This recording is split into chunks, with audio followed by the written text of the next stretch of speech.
Right, hello you lot. Thanks for joining me once again. Mike the Vegan's been at it again, so let's hear it and put it right where it's wrong. And my guess is that will be pretty much everywhere. Off you go, Mike. Hey, it's Mike here, and today, an interesting case of high cholesterol in a younger fitness influencer. Yes, the other day I was scrolling through TikTok in moderation, and into my feed came this massively viewed, like 4 million people, liked by 750,000 people video of this 19-year-old TikToker saying, I have high cholesterol. So? Yesterday, I received a call from my doctor. She said I had high cholesterol. Bruh, what? I thought that was something only 65-year-olds had to deal with, not 19-year-olds. She says her doctor called to tell her about this. This is why I'm so much in favor of everybody having a voice, frankly, on any topic they feel like talking about, whether they actually have any credibility in that area or any understanding of it or its intricacies at all. It's a great thing, of course. Everybody should say whatever they feel like saying. Oh, that's right. It's already enshrined, apparently. But her response to me was very interesting. She ignores her doctor and her doctor's advice. Yeah, well, I would too in this regard. So what's your point, Michael? Some of it she's already doing, to be fair, and then just sort of laughs off the idea of high cholesterol. Well, it should be right to do that. I'm not mad about the high cholesterol thing. It's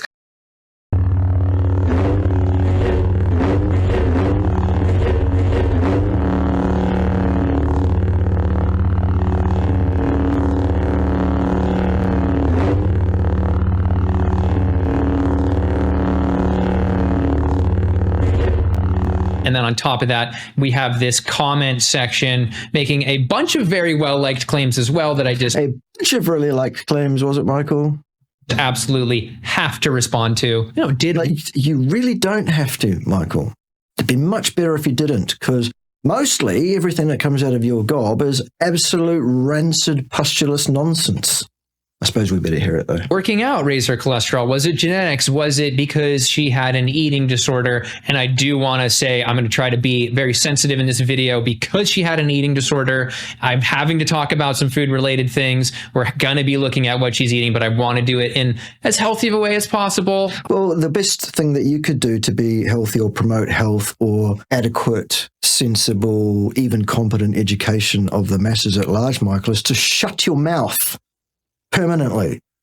You are demonstrably a buffoon with absolutely no credibility in this field whatsoever. Either way, it's just a tough situation. So we're going to look at a bunch of science and respond to... Oh, are you, Michael? Going to look at a bunch of science. That'll be great. Shall we wait for this bunch of science? That's what we will hear with regard to science in this video. I can assure you, staff. To her line of reasoning as to why she isn't going to do anything about her high cholesterol. Let's go. The TikToker is Chase M. Bird. I also almost just didn't want to make this video because who am I to just talk about what a random 19-year-old young woman is eating, but then... Or anything else to do with human nutrition in any way, Michael. Apply the same. Who are you to comment on this? Why do you think anything you have to say is remotely competent or worth hearing? Because of her massive following, because of her making this public, and because of people's response to this, and my master's in public health, I just have... Oh, congratulations, Michael. Well done. That's only taken you 10 years beyond your bachelor's. And for those that don't know, a degree in public health invariably, in my understanding, involves almost nothing but indoctrination by an epidemiological community who think that what they're doing is science. Had to do my duty. Okay, let's get to the video where she Your duty? talks about her doctor's recommendations. Your duty, Michael, is to confine your public commentary to areas in which you are an expert. Now, a lot of people might define expert and the qualification for expertise status to speak publicly on a given topic with authority, which is what you're doing, rather than here is my experience as a completely untrained person, which is not what you're doing, Michael. So that's the caveat here. An expert, to my mind, is someone who has him or herself published multiple peer-reviewed articles in the field to which they want to profess their expertise. They have probably also sat on one or more editorial boards for a journal, making decisions on publication or otherwise of others' works. Almost invariably, they have spent 5 years upwards working as an actually practicing scientist in that field. Michael, how are you doing? You've been indoctrinated in how to look at some number sets incompetently. You have a master's in incompetence. Didn't bother to explain what any of this meant, and the only thing she said was, and I quote, "This will need to be monitored, but in the meantime, you have to start working out more and you need to be eating even healthier." The main recommendations by our doctor are to exercise and eat healthy. But doctors don't know what eat healthy is at large, Michael, and neither do you. To be completely fair, it's clear that her doctor was not aware that she's already a fitness person who runs a ton. That is where the issue lies. Like, bro, on average, I already run 7 miles a day. So say I implement what Yeah, that's probably too much. she recommended I do, and that is to work out more. Do I start running 12 miles a day? So I understand why she was annoyed by this. Clearly, her doctor had not communicated with her about her actual lifestyle. But because the average person does not exercise nearly that much for about 95% of her doctor. Are you suggesting remotely, Michael, that doctors are paint-by-numbers individuals who just do if-then? I'd agree. There you go. You saw it first here. I agree with Michael on that particular isolated point. There you go. Clip that out, boys and girls. Use that to your heart's delight. I agree with Michael. Doctor's patients, it would be really good advice. And perhaps her cholesterol would be even higher if she wasn't exercising as much, and we'll touch on the research on that. But what about her Touching on research, Michael, is not something that does research any favors. You have to analyze research critically to educate people as to what research does and does not say, can and cannot inform us on. You need to understand the statistical procedure that goes on. You need to have yourself published a number of articles in the scientific journals to understand, or have a specific qualification in statistics, statistical methodology. Do you have that, Michael? diet aspect of that? Do I begin to cut out all of the foods that I have finally allowed myself to start enjoying again? Just for sharks and giggles, say I do that, and in 6 months my cholesterol is down. That's great. However... No, it's not, though. It's probably a bad thing, depending on where it is now and why it is there. Probably have some knee and joint issues, and definitely an eating disorder relapse due to cutting out certain food groups and starting to obsess over the calories I was putting into my body. But also... God. Carry on. Can't be asked. Say I do that, and in 6 months, my cholesterol is the exact same. So it is her belief that if she cuts out food groups, certain types of food, she's going to relapse on her eating disorder and We've got ears, Michael. We can hear what she just said. Destroy her relationship with food. Now, the extent and type of her eating disorder isn't exactly just right there in her bio, but it appears to be more bulimia oriented, of binging on food and purging, from what I've gathered. Correct me if I'm wrong. And I wouldn't even want to focus on what type of eating disorder she has, but it actually is relevant in terms of the cholesterol research that we're going to cover in a bit. But let's keep going with her video on the topic of cholesterol. Here she is. And if I'm being entirely honest, I knew nothing about this. So I did start to panic, and I thought, oh my God, I'm going to drop dead of a heart attack in the near future. When I was 19, I was not concerned about cholesterol at all either. But just for some quick background, cholesterols are lipoproteins, meaning fat and protein. And there are a few types. Of course, you have your HDL, or good cholesterol. Folks, there is no such thing as good or bad cholesterol. This is a theological idea put forward by imbeciles, basically, who don't understand science, or who have no interest in science. In fact, what they have an interest in is theologically, ideologically indoctrinating people into a false belief system. Both high and low density lipoproteins exist precisely because they are encoded for by a length of DNA. That DNA containing the instructions for the synthesis of that protein. Genes that encode for our own demise before our time do not survive. That's how selection pressure works. High and low density lipoproteins, as it turns out, serve different roles. Both carriers of lipids. One carries the lipid out to cells, the other carries it back. That makes perfect sense. They're both equally good. There's no good and bad ones. Right, what's next? And your LDL, or bad cholesterol. And your total cholesterol score is comprised of those two as well. No, it usually isn't, because LDL is usually estimated rather than measured. As triglycerides to an extent, looking at the actual equation here, we have LDL cholesterol plus HDL cholesterol plus 20% of your triglyceride number. And really, LDL is the one that I'm always talking about. And yeah, but ignorantly, Michael, without a scrap of evidence to support your ridiculous theological belief structure. focus on, because again, it's bad cholesterol. And no, see, there you go. Right there. No such thing exists. This is your fantasy. This is a construct. People want to understand, what do I mean when I say something is a construct? A construct is an idea that is put together on the basis of so-called logical blocks, but that thing, the model, the construct, does not actually reflect what it's supposed to reflect in the real world. It diverges from reality in terms of its outputs. It's a model. It's not a very good one. This one's wrong. it's the one that, as we age, penetrates our artery wall, and with oxidation over time creates those lesions, which if they pop, that is what causes a heart attack or stroke. Right. So a really poor construct, a really fundamentally flawed paradigm that doesn't actually represent the disease in the real body in a human. This is a pretty little cartoon representation. Well done on putting that together, Michael. It's just a shame it doesn't reflect reality, actually. The main problem with it is that it was lacking hugely, unforgivably, in terms of detail, context, likely mechanism of pathway of causality from A to B.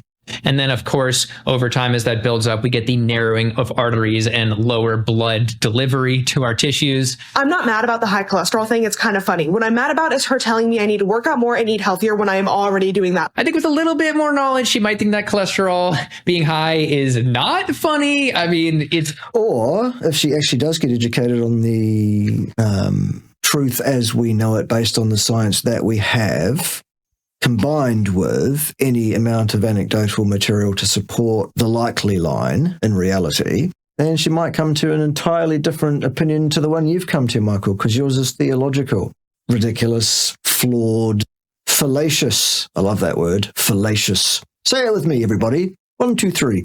Fallacious. What's next?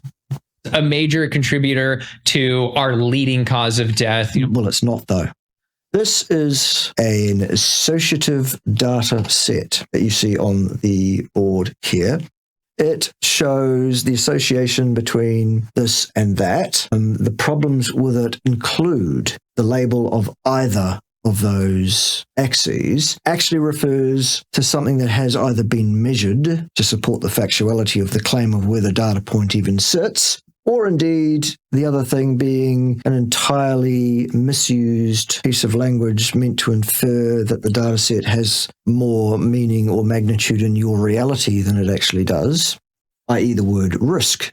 No associative data set can inform on risk, not one jot, not one iota. So we have a false metric compared to a metric which has not actually been measured. Exposure to lower LDL-C. N equals 196,552 individuals followed up for 5 years.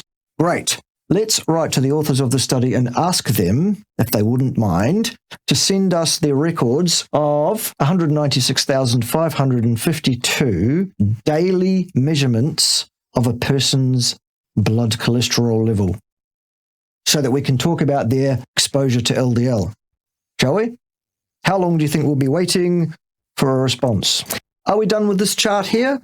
I am, at that, alone. This is a piece of propaganda. This doesn't look like anything remotely close to science, especially considering at the very top up here, the people who put this chart together have used the word causal, using this associative data set as the means to support the claim in the title of this chart, ergo showing exactly how competent said so-called scientists are, which is not. And by the way, for those of you who don't know, the people who put this chart together are the fine folks at the European Consensus Committee for Atherosclerosis, or whatever the hell it is they call themselves, under their own deciding that's what they're called. Those people that weren't paid a cent by statin developing and selling companies to hold the opinion that they clearly hold, which is that association can somehow now suddenly inform us about causality, whereas hitherto it hasn't been able to do that in every other single scientist's mind in the history of the universe. How does that happen? Let's have a look at that list of money paid to these people, by the way, once again, because it never gets old. This is the European Consensus Panel, the people that did this chart here.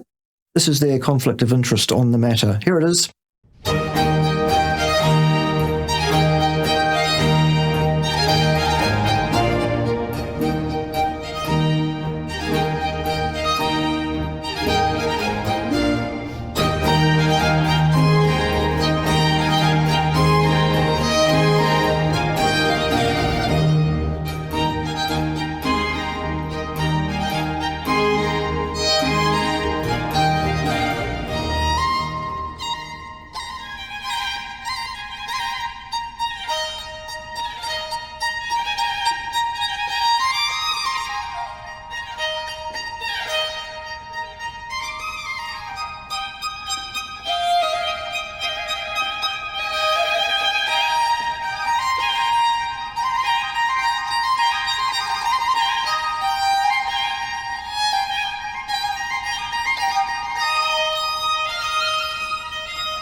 Right, are we done? Okay, let's move on now.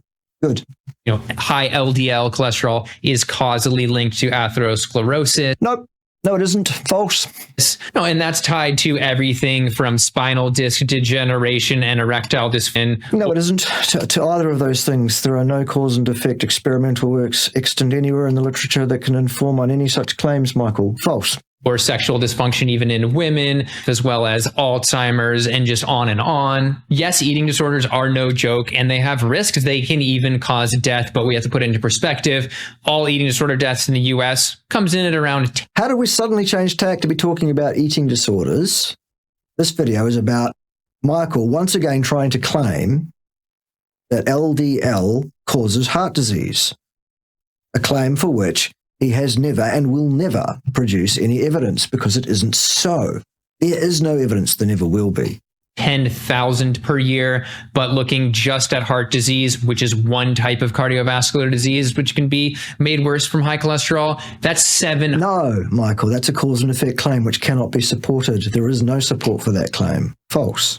Sure, 600,000 people reported to have met their end due to that disease process. However, the cause?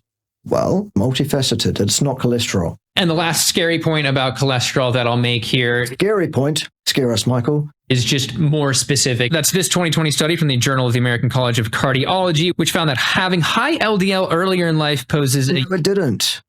Not at all. Can we have the records from these people of daily measurement of their LDL levels from birth to death to establish the claim that is being made here? We can't have that? Goodness. It's almost like this is not a valid experimental piece of work. Gosh. Carry on there, Michael. A unique 3 times higher heart attack risk in... No, not risk. No. We have association here which can't inform on causality. Remember? False again. Middle age. What I'm mad about is her telling me I need to work out more and eat healthier when I am already doing that. Like, bro, be for real. There's another reason why my cholesterol is high. Okay. That's right. Well, yes. But at the end of the day, ultimately, the answer is the level of your cholesterol is what it is because your genes are setting it at that level at this time to best suit the evil machinations of said body to maintain its homeostatic and ongoing operational conditions within the physiological range, which goes quite high and relatively low, but not to zero, and neither to astronomical levels or ridiculous levels. It goes as high as it goes. And then the physiology tops that out and stops it from going any higher. Anyway.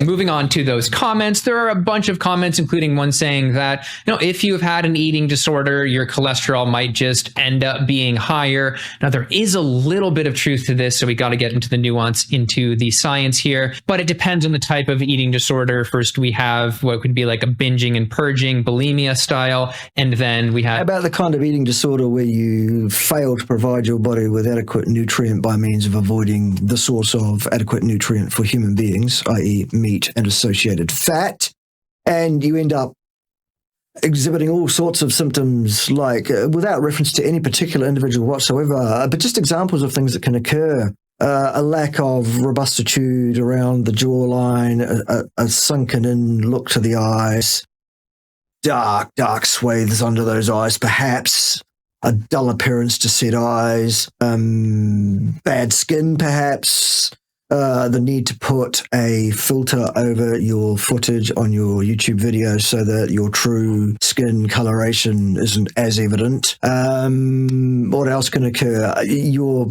voice can mutate and range up towards more like something like a prepubescent timbre, shall we say. Maybe you lose any sense of musculature or body development that a so-called healthy, fit young man in his prime should be showing ultimate masculinity at around about the age of some people. Michael, who may or may not be of a similar age to yourself. The rest of it, of course, you draw your own conclusions on who I may have been referring to or not. But it seems to be quite universal in the High Church of Pencil-Neckery, anorexia vegana, I should say. How about people with that particular eating disorder, Michael? Shall we hear about them and how things go wrong for them? Oh, we have. You're welcome. Okay, we can carry on now. anorexia. There can be some crossover there, but let's focus on the binge eating one first. From the research, yes, women with bulimia do appear to have higher cholesterol of about 14 points higher. However, when you look at what they are eating, as this study did, quote, dietary analysis suggested that increased total cholesterol concentrations were related to cholesterol and fat intake during binge eating. In other words, quote, bulimic women have higher total cholesterol concentrations that are related to excess cholesterol and fat intake during binge eating. But it sounds like complete speculation to me.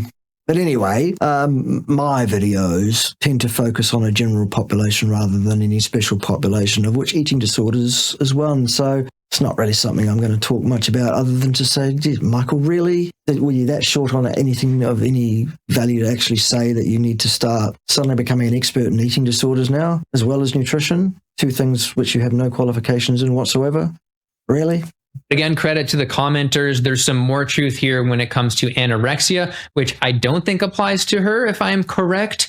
And that has to do with during anorexia through starvation, your cholesterol levels can actually go up. And in fact, on average, they do. There are a few theories on this. One is that your body is trying to turn cells over slower to maintain itself, and therefore just leaving more cholesterol to hang around. However, another more backed one is that as your body is burning the fat that you're storing, cholesterol is released from that. This rat study actually radioactively tracked cholesterol, and it points to cholesterol being released from fat stores in rats.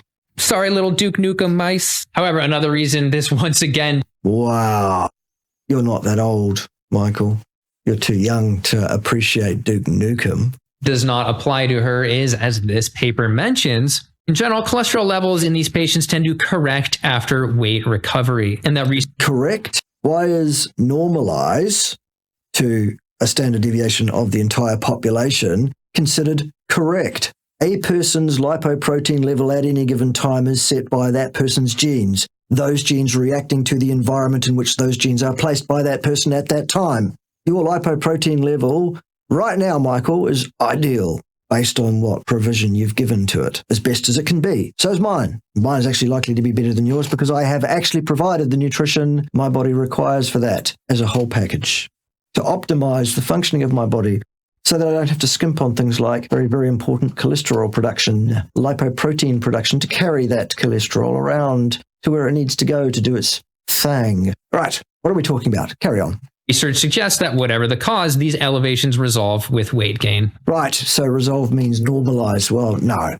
And from this paper, to corroborate that, in patients who regained their original weight, elevated cholesterol fell to normal levels, which was parallel to their weight increase. But again, I really don't Great, but so what? think this applies to her. Just a quick scroll, like 3 years back on her Instagram, well into when she said she had an eating disorder. I mean, she always looked very strong. I don't think she was down to an anorexic weight that would increase her cholesterol levels. And even just for this... Who cares what the cause or causes of her cholesterol level are? It is within the physiological range. Her genes are taking care of that. Why do we need any further analysis other than so you can show your farcical, ridiculous theological chart once again and say the word causal completely inappropriately again and show yourself to be utterly incompetent again? Sake of it, let's just pretend that she did have severe anorexia. She did get down to like a BMI well below normal. That would probably only account for about, again, a 15-point raise in cholesterol on average. And looking to just vegans in the US versus people that eat meat, we see about a 50-point difference in LDL alone. I wonder if that has anything to do with the fact that vegans consume, on average, vastly less lipids. And as such, their body goes, looks like I don't need to create quite so much carrier for lipid because it's not coming in. So I'm going to save on using amino acids and other resources to make them on the ingredients required to make those. The genes are responding to the environment in which they find themselves now. If you changed your diet, Michael, to a sensible, fully carnivorous diet, you would find very quickly that your LDL numbers, as well as all your other protein numbers and your cholesterol numbers, will all probably change in an upward direction because they're supposed to, so that your body can take advantage of that resource being available at this time. Pretty straightforward, really. So not going to cut it. And of course, it is possible to have an eating disorder recovery where you see a raise in LDL cholesterols, but that could also simply be from just eating more Western foods in a Western society, which we'll look into what she eats in a little bit. But first, I want to address the other comments of like, oh, you're exercising. People who exercise, especially maybe if they had an eating disorder, will see cholesterol rise. Still, who cares what the causes of her cholesterol level are or are not? There is no need for alarm around the cholesterol level whatsoever. The top comments is that endurance athletes can have higher cholesterol, but from this study of 7,000 runners, more running equaled lower LDL or bad. Yes, because we know the only form of exercise existing anywhere in the universe is running, and nobody does anything any different from running ever, do they, Michael? Goodness gracious me. Cholesterol, and from this review on 11 studies found that generally aerobic exercise lowers cholesterol. Right, so number one, all exercise is aerobic. There is no such thing as anaerobic exercise. That's a fallacy. Covered in great detail on my channel already if people want to go and check out why I would say something so heretical as that. You're welcome. Secondly, as opposed to high intensity exercise, lower intensity exercise may well reduce something, like, say, cholesterol, where high intensity exercise might well have the inverse response, and probably would. In fact, due to the micro tears and damage that muscle fibers experience during exercise, the very thing that precipitates the training response, which requires the rebuilding of damaged cells and the making more robust of such cells so that they don't become damaged by the exercise next time. All of that takes a lot of delivery of base ingredient, which is cholesterol largely, which has to be delivered there by LDL, which you can either get from, well, you can either get that LDL filled with lipids from the diet or from biosynthesis. But the level that you're expressing right now is optimal for what's going on now, based on the resources that are coming in now. Still, all right, what's next? What about weightlifting? It also appears that she does lift weights quite a bit. This review on Right, so now not only do we have the independent factors of high versus low intensity exercise, we now have an interaction between the two. So if you're going to talk about some science, Michael, you better show us a study that's controlled all those factors out and teased all them out and done a multivariate regression on all of it. Is that what you've got? different types of exercise found that generally there is also the data in this review. Well, that answers the question as to whether we have a crossover study that has empirical proof of anything here. What we have is an opinion piece that's been published. Dear, oh dear, Michael. Dear, oh dear. Science, though. Tell us about science. So a lowering in LDL with weight training, for example. Here's one study that found a 10-point drop. Right, so one study that found one thing at one point. Good. So what? No, exercise doesn't increase cholesterol. No, you can't make that statement on the basis of such scant provision of any empirical inference there too, Michael. So no, just nonsense. Rubbish. And it's possible, like I said, that it's helping her situation by exercising. She could be even worse. Possible leaves the other thing entirely on the table. It's possible that it's not so as well, Michael. So what was the value in what you just said? Off if she didn't. And I feel like the idea that cholesterol increases as you lift weights or whatever is probably just a TikTok myth read by people who... So your opinion, Michael, thanks for that, but we don't care what your opinion is. Might have seen their cholesterol rise after deciding to slam down a bunch of animal protein and therefore saturated animal fat, which raises LDL cholesterol. Correct, but so what? And been like, cholesterol goes up. And really, yeah, right, as it's supposed to, under the influence of your genes that make that so. So what? Really quick, there are also quite a few comments about genetics, but as a lot of people say, genetics are the loaded gun, but lifestyle and diet choices pull the trigger. You start by realizing that within minutes. Dr. Michael clapped out. Good. See if you can understand a word this man says. Of eating anything. Molecules of that food are flowing through every cell in your body where your DNA lies unfolded. And as those food molecules wash through your cells and they wash over your DNA, they play your DNA molecule like a piano. And they turn genes on, they turn genes off. They induce enzymes, they shut enzymes down. Every meal changes us. From this paper, a lot of genes... Yes, from what I could understand of what the man was saying, I agree with that part of what he was saying. That was a fair description. Genes react to the environment in which they find themselves in such a way as to be up or down regulated in terms of their production of the specific protein encoded for by that gene. And they interact with each other. And it's real complex. Are only going to be responsible for about 5 points or so of cholesterol. Heck, even... Who cares? The cholesterol level is what it is supposed to be, according to the machinations of those genes doing what they do.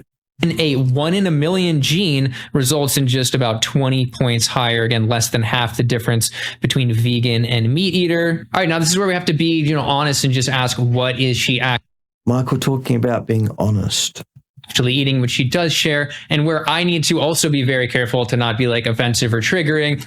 Well, Michael, you're both. Every single time you open that rancid, stinking gob and bring that rancid, stinking, pustulous attitude, arrogance, and ignorance onto the YouTube and spew it all over an unsuspecting public, you are offensive in every way. And you might have noticed I've been making like no jokes in this video. Normally I'm making a lot of jokes. That's how hard I'm trying. Yeah, we're about to Yes, Michael, we agree. You are very trying. look over what a younger woman with a history of eating disorders eats. So I just ask everybody, please be respectful in the comments. And here is the first What I Eat in a Day video that I clicked on, which is once again her 1 year eating disorder recovery video. Yeah, I got to be really careful here. She starts off with juice, and I want to pause and not be judgmental here, but just Michael wants to not be judgmental.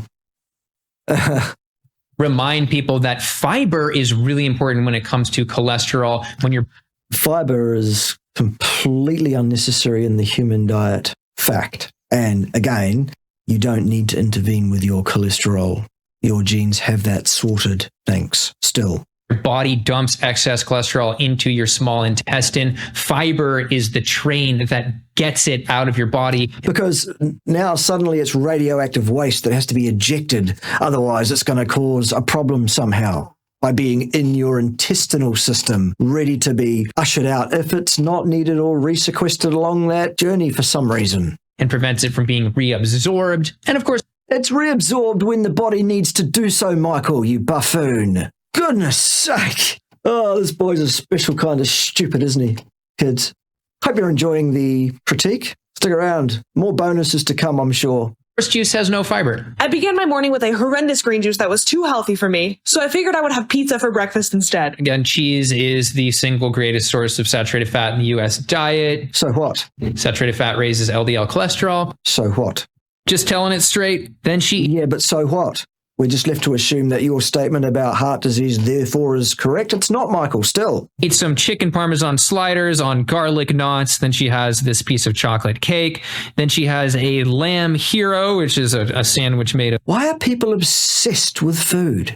Other than because they are so desperately undernourished, maybe. baby sheep meat.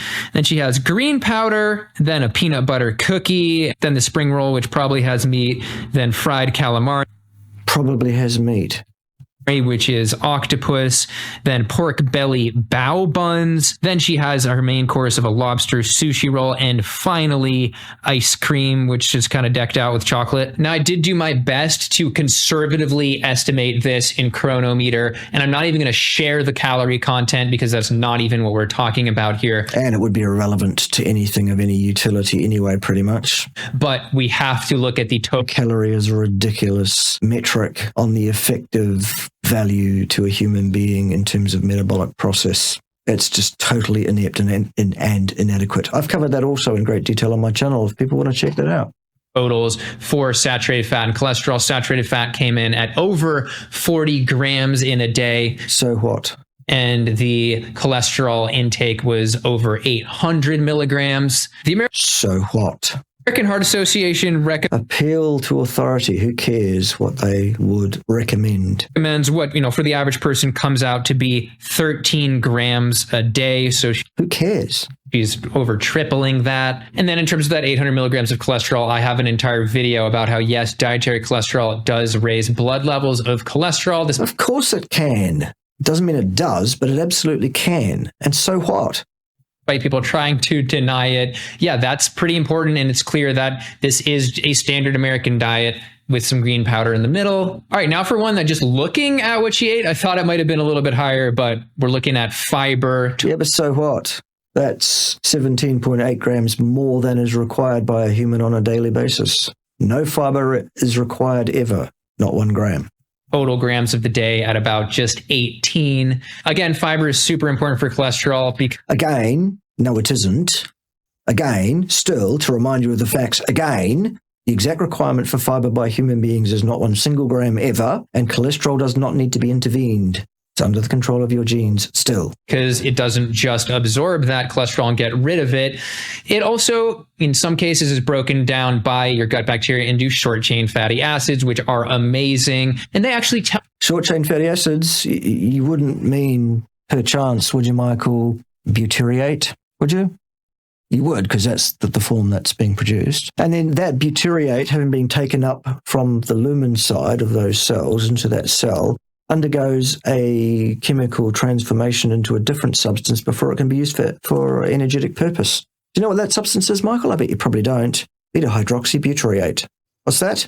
Oh, it's a ketone body. So ergo, you can subserve the cellular need for beta-hydroxybutyrate directly from the blood side. You don't need to absorb any butyric acid from the lumen side. Ergo, you still don't need any fiber for bacterial function. Tell your liver to make less cholesterol as well. So 1-2 punch for cholesterol there. But if you're not getting enough fiber, like 97% of Americans aren't, it's not enough fiber, Michael, is still none, not 1 single gram ever. Gonna happen. So at this point, I want to be not even talking to her. She says she doesn't want to be cutting out any foods, maybe realizing the total cholesterol and saturated fat of which... Maybe realizing that Michael here is completely and utterly out of his depth, has no training in human nutrition or human physiology in any way, shape, or form, and certainly no understanding of statistics, has no background as a research scientist contributing to knowledge in the field, has no background as an educator, has no clue, no platform on which to stand other than his theological belief in the Church of Anorexia Vegana, him and the other pencil necks. Maybe that's what people should do. She eats, she might be open to it. But for other people who are open to changing their diet, just eating more plant foods is a bad idea, because human beings are designed by natural selection, Michael, over about 4.5 million years, actually, to be fully carnivorous or as close to it as possible. Lower, we see, a stepwise reduction from people that eat meat to pescatarian to vegetarian and then vegan. You're talking about the Adventist Health study there, where you're talking about the incidence of mortality and heart disease and cancer and everything else, as that related to the various intakes of meat. That would be the one that was adjusted so hard by its authors that it actually shows 180 degrees out of phase with the reality of what was exactly observed, actually. And what was observed was the highest incidence of mortality, cancer, heart disease, and death was in the vegans, and the lowest was in the highest meat consumption. Adjustments, Michael. That's why fantasy science is not real science. Okay? Stunning, isn't it? Have essentially ideal levels of LDL cholesterol. Ideal levels according to whom, Michael? That's an opinion. Ideal. In which studies like this show no. Right, well, we've dealt with this one, I don't know how many times before. Number one, this is an associative chart that cannot inform on causality. That's actually enough. Number two, at the left-hand end of this chart, where the thing that Michael's got circled there with his orange circle, look at the number of participants that refers to. N equals 2. Okay, good. Number three, what's actually being measured here? What is the thing that's being gauged? Well, it's nothing to do with anything that could possibly gauge the severity of atherosclerotic disease burden. Actually, if you read through the methodology on how they determined what was what in this, what we have here is a pretty chart. Actually, this shows and establishes nothing except Michael's incompetence to actually critically evaluate what's in front of him. He's impressed because it looks pretty. And it suits his theological ideology. Ergo, it's science, and it's real, and it's good. It's a shame. Progression of atherosclerosis. And that's just because they're eating way less saturated animal fat. No, that's a cause and effect statement, Michael, that's not supported anywhere in the literature or anywhere else. It's your opinion, and it's nonsense. And they're getting all of that fiber, and they're eating no dietary cholesterol. And so what? Of course, why studies like that by Dr. Esselstyn take people... No, this is not an experiment. This is a naturalistic observation. It's self-selected. It's not randomly selected. The intervention was parallel with several other interventions, ergo no way to tease out any causality. So this is an association type study. And actually its findings such that they aren't particularly surprising, because all they indicate to us is that when you alleviate the issues caused by the standard Western diet in terms of the Randall cycle, That reduces a person's inflammatory overburden and their likelihood to express atherosclerotic disease as a result of that directly, I would suggest. So that's basically what goes on. And the same thing occurs when you have a carnivorous diet. It's the diet in the middle, the mixed macronutrient standard Western American diet. That's the thing that's the problem in terms of heart disease directly. Then you go, well, okay, so surely then veganism and carnivorism are equally good diets and just take your pick. Avoid mixing your macros. Great, until you realize that one of those diets is vastly, hugely unable to support you nutritionally, destitute, and the other one is not. All right, good. People with advanced cardiovascular disease and essentially just stop. And this chart here, that is, Mike is showing as being from the Esselstyn paper. It absolutely is from the Esselstyn paper, this chart. But it's not a chart that refers to anything that Esselstyn did in his study. It's a chart he borrowed from another paper, another investigation, on a different focus, actually. And what we have here is pictures. Pictures are not data. Science is decided with data, not images. Stop it in its tracks when it comes to heart disease and stroke over 12 years.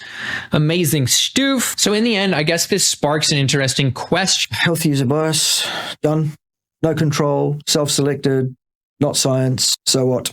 If you're recovering from an eating disorder, what foods should you feel good about eating? Like, how unhealthy should somebody go until it's actually more damaging than the food they're afraid of not eating? You get what I'm saying?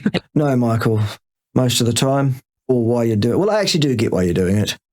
But you should stop doing it. Those comments, yes, there's validity for cholesterol going up during eating disorders, but they don't seem to apply here, whether it's peak anorexic conditions or having bulimia and binge eating. Under normal conditions, when the eating disorder is resolved, cholesterol goes back to normal, unless, again, you're eating 800 milligrams of cholesterol and over 40 grams of saturated fat a day. Just the math will math and cholesterol will go up. But yeah, for those who find themselves in the same position, obviously go see your doctor, talk to your doctor about. Well, no, frankly, with respect to metabolic health, cardiovascular health, the last person personally that I would consult would be a physician. About this and the lifestyle changes and other changes that you can make. But again, a fully plant-based diet is an awesome way to tackle cholesterol.